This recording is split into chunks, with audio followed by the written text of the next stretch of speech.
Hello. So माझ्या दिवसाची सुरुवात छान अशी बदाम भिजवलेली खाऊन झालेली आहे.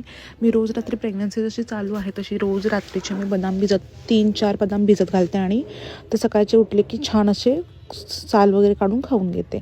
आज होतं रुटीन चेकअप. सो मी गेले होते चेकअपला आणि चेकअपला जाऊन तुम्ही बघू शकता माझा बेबी बंप. आता याच्यावरून बऱ्याच जणांनी गेस केलं होतं की मुलगा होईल की मुलगी. सो लेट्स सी काय होतं आहे आणि हे तुम्हाला नक्कीच कळेल आणि काही जणांना कळलेलंसुद्धा आहे. ब्लॉग ॲक्च्युली हा लेट आहे. त्याच्यानंतर आम्ही घरी आलो. अदू झोपला होता आणि रोहित आणि अदूंचं चालू होतं मॉर्निंग टॉक्स वगैरे आणि म्हणताना उठत नव्हतं. त्याला झोप अजूनही डोळ्यावर होती. त्याच्यानंतर म्हणलं बाकीची किरकोळ कामं करून घ्यावी. सो मी आता काय किचनमध्ये जास्त काम करतच नाही कारण की बेबी बंपमुळे होतच नाही आहे जास्त काम. सो मी इकडे तिकडची अशी किरकोळ जी बेसिक कामं आहेत जसे की कपडे घडी घाल, भांडी घास अशी बेसिकच कामं करते कारण पोटामुळे थोडासा आराम आहे माझ्या तब्येतीला किंवा कामाला. संध्याकाळी छान असं आवरून झाल्यानंतर झोपताना मी दूध, केशर आणि बदाम असं टाकून दूध घेतलेलं ना. चलो बाय.